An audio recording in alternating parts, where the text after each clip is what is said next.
The business of professional sports has never been built on loyalty, friendship, or some romantic idea of collective sisterhood. It is a merciless, cutthroat machine powered by money, influence, leverage, and raw market demand. In that machine, every athlete, every franchise, and every league is ultimately judged by one brutal standard alone: economic value. You are either the product that moves the culture and drives the revenue, or you are simply another dependent piece of the system, surviving only because someone else is generating the attention. For more than 2 decades, the WNBA existed not as a thriving empire, but as a financially unstable operation that consistently relied on the NBA's support to stay alive. Yet somehow, within that reality, a powerful faction of long-established veterans developed a staggering sense of self-importance. They began to see themselves not as participants in a struggling business, but as untouchable icons entitled to power, control, and deference. Then everything changed. Because the moment Caitlin Clark entered the picture, the entire economic gravity of women's basketball shifted overnight. Ratings exploded. Ticket demand surged. Merchandise flew off the shelves. National relevance arrived at a scale the league had never experienced. And instead of recognizing the obvious truth, that a transformational superstar had finally brought the sport into a new era, too many within the old guard responded with hostility, resentment, and territorial panic. They did not welcome the engine. They tried to contain it, politicize it, and ultimately claim ownership over the momentum they did not create. What is unfolding now is far bigger than a disagreement over labor terms or player compensation. This is a full-scale collision between old institutional entitlement and undeniable new market reality. The WNBA Players Association is reportedly positioning itself for a high-stakes showdown over the future of the 2026 season, pressing ownership for massive financial concessions, expanded benefits, and a dramatically larger share of league revenue. But beneath all the rhetoric about solidarity and collective power lies a dangerous miscalculation. The assumption that the new audience flooding into women's basketball is loyal to the union rather than loyal to the star who brought them there in the first place. That illusion is now being shattered in real time. Because while the league's internal political machinery continues to spiral into chaos, Caitlin Clark has quietly done something far more devastating than any press conference, tweet, or interview could ever accomplish. She has stepped beyond the suffocating ecosystem of WNBA resentment and into a larger global spotlight through Team USA. And by doing that, she has made one thing unmistakably clear to everyone watching: owners, sponsors, networks, and fans alike. She is not merely a player inside the system. She is the system's most valuable living asset. The league's future is increasingly tied to her presence, her magnetism, and her ability to command public attention at a level no one else in the sport can replicate. But the truly terrifying part for the league's entrenched power structure is this: Caitlin Clark's relevance no longer depends exclusively on the WNBA. The WNBA, however, may be far more dependent on Caitlin Clark than it ever wants to publicly admit. And if you want to understand just how dramatically the balance of power is shifting, you only need to watch what is happening around her at Team USA training camp. Because this is not just a collection of practice clips or harmless off-season footage. This is a live demonstration of what women's basketball looks like when it is stripped of envy, stripped of political bitterness, and stripped of the internal hostility that has poisoned so much of the league's public image. What you are seeing is more than preparation. It is a statement. It is a warning. And for the faction that thought it could pressure the future of the sport while alienating the very force that made the future possible, it may be. They're kind of doing some drills here. Let's see them cook up for a little bit. Chelsea, no look. Caitlin, side dribble. Main thing is they're enjoying themselves, man. I love it. Okay, Angel to Stu, easy work. It seems like Caitlin is hanging with Kelsey a lot. Paige always yelling. Paige yelling about anything these days. Listen to the pure electricity inside that gym. Listen to the laughter. Look at the smiles. Look at the complete absence of bitterness, politics, and manufactured tension. What you are seeing is Caitlin Clark, Breanna Stewart, and the next generation of American basketball stars competing with pride, joy, and total freedom. You are watching elite athletes at the absolute height of their powers acting like what they truly are, world-class professionals who genuinely love the sport they play. Now compare that image to the dark, hostile, and combative atmosphere surrounding the WNBA labor dispute. The veteran power structure inside the union has built an entire public campaign around grievance, resentment, and confrontation. They want the audience to see them as victims trapped under some oppressive billionaire machine. They want every headline, every interview, and every media cycle to revolve around anger, conflict, and the looming threat of chaos. They have turned the entire environment so toxic and dysfunctional that even their own leadership circle is now leaking private frustrations to the media and begging for transparency behind closed doors. And then Caitlin Clark steps onto the Team USA stage and completely shatters that entire strategy without saying a single word. By simply showing up and radiating confidence, excitement, and unfiltered joy, she has blown apart the union's carefully crafted victim narrative. She is sending an unmistakable message to sponsors, television executives, global advertisers, and league ownership. She is showing every powerful decision-maker in the room exactly who the premium, low-drama, high-value investment really is. While the WNBA establishment increasingly looks disorganized, angry, and culturally out of touch, Clark looks like the future of the sport packaged in one unstoppable superstar. She is proving something the old guard never wanted exposed. The toxicity surrounding women's basketball is not some unavoidable systemic curse. Much of it is being fueled, amplified, and protected by a small faction of insecure veterans terrified of losing control over the league's identity, influence, and culture. The union leadership thought they could lock Caitlin Clark inside their labor war and force her to carry their agenda with her popularity. They believed they could use her as a shield, a bargaining chip, and a pressure weapon against ownership. But Clark didn't play along. She slipped past the noise, stepped onto the most prestigious international stage in basketball, and reminded the entire world where the real power actually lives. And to fully understand just how badly the WNBA Players Union misread this moment, we have to break down the brutal reality of their true market value. Because in any serious corporate negotiation, you do not bluff billionaires with emotion. You do not threaten to walk away from the table if the person across from you already knows you have nowhere else to go. That is the central mistake the WNBA veterans made. They convinced themselves that they had independent consumer pull. They genuinely believed the audience was deeply invested in their legacy product, their internal culture, and their version of the game independent of Caitlin Clark's arrival.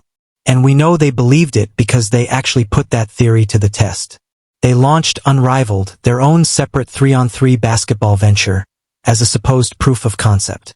It was designed to show the sports world that they could create attention, draw ratings, secure investment, and build a profitable ecosystem without needing Caitlin Clark at the center of it.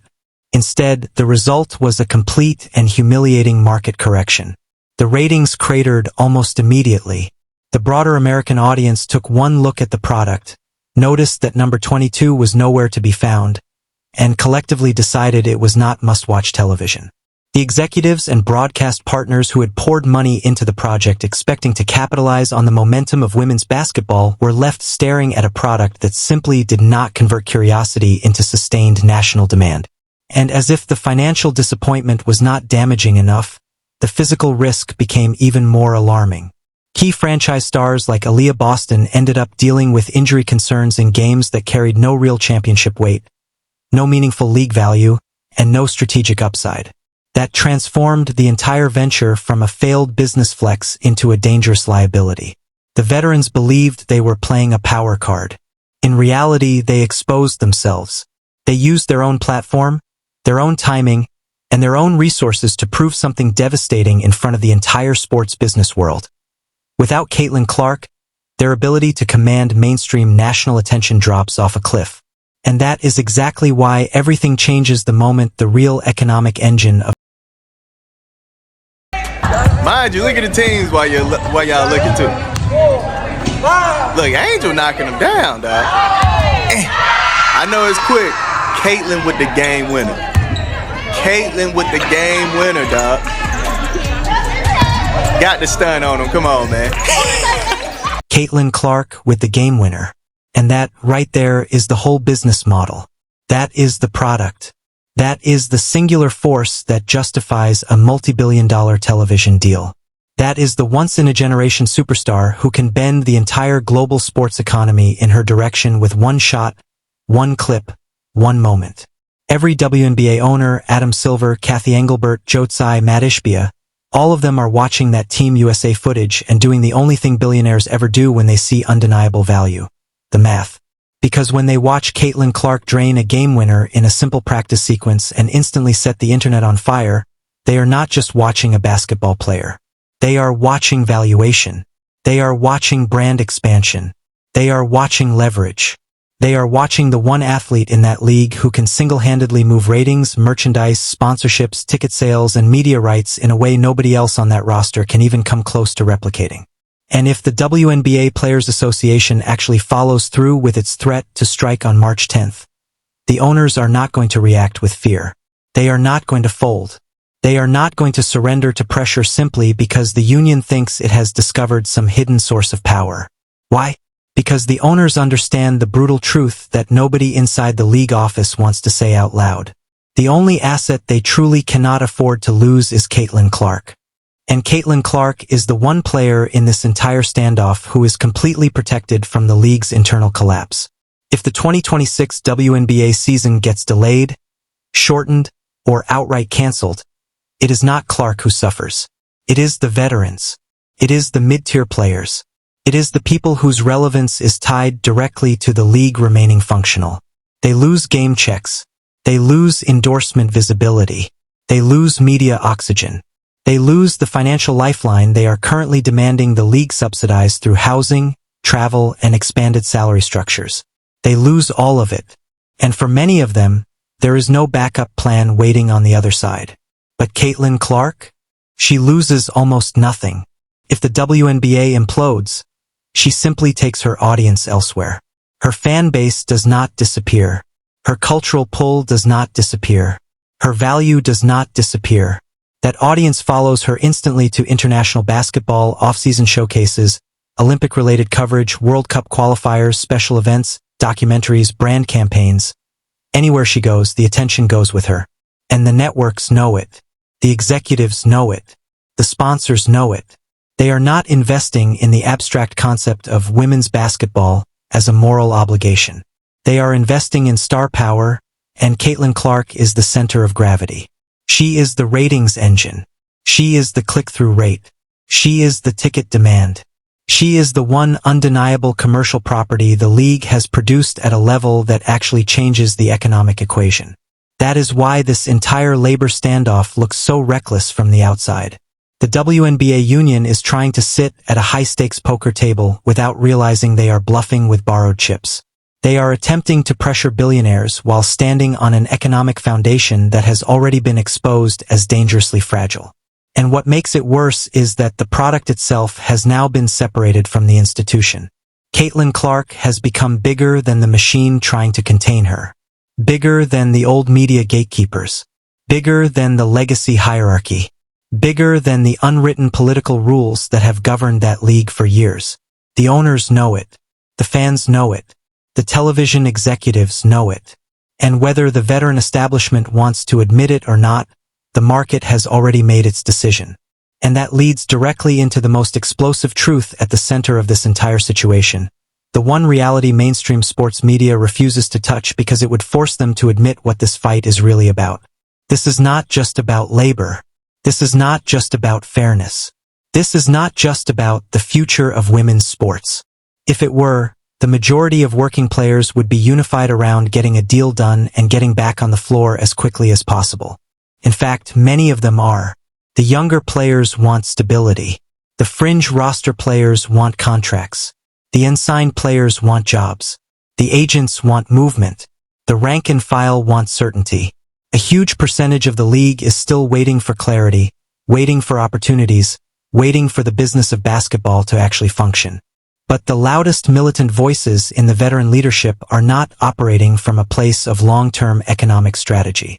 They are operating from panic, from resentment, from loss of control. Because deep down, this is not just a contract dispute. It is a power struggle. It is the final desperate attempt by the old guard to slow down the one force they can no longer dominate, intimidate, or culturally shame into submission. Caitlin Clark did not just arrive in the WNBA as a rookie. She arrived as a disruption event. For decades, the veteran establishment controlled a niche ecosystem. They controlled the social order. They controlled the locker room politics. They controlled who got praised, who got protected, who got criticized, and who was allowed to rise. They existed inside a small but tightly guarded cultural kingdom where seniority mattered more than stardom, and where legacy was often treated as more important than market value. Then Clark came in from Iowa and detonated the entire structure. She broke the ratings. She shattered attendance records. She pulled in millions of casual fans who had no emotional attachment to the old hierarchy and no interest in participating in its rituals. She made the league impossible to gatekeep. And that is the part that truly haunts the veteran establishment. It is not just that Caitlin Clark is popular. It is that her popularity is independent. It does not need their approval. It does not require their validation. It does not pass through the traditional channels they spent years controlling. She built a direct relationship with the public, and that relationship instantly translated into money, attention, and influence on a scale that made a large portion of the old guard look economically invisible overnight. She landed massive endorsements. She became a national sports conversation. She turned ordinary regular season games into appointment viewing. She made people care who never cared before. And for players who spent years believing they were the center of the story, that shift. For you? Man, I think, this is every kid's dream. I think I wrote it down when I was in like 3rd grade. So I'm just excited about this opportunity. And I remember Kara Cowan talking to us, like when me and Paige, and I know AB isn't here, but even I played with Ryan on the U19 team. Like on the junior national teams, there's only going to be like a couple of you that end up making it to make a senior debut. So whether that's the World Cup, whether the World Cup qualifier, whether that's, the Olympics, every single part of it and part of the journey is really special. So I know we're a ways away even from the World Cup and obviously a ways away from the Olympics, but this is still really exciting in itself and kind of the first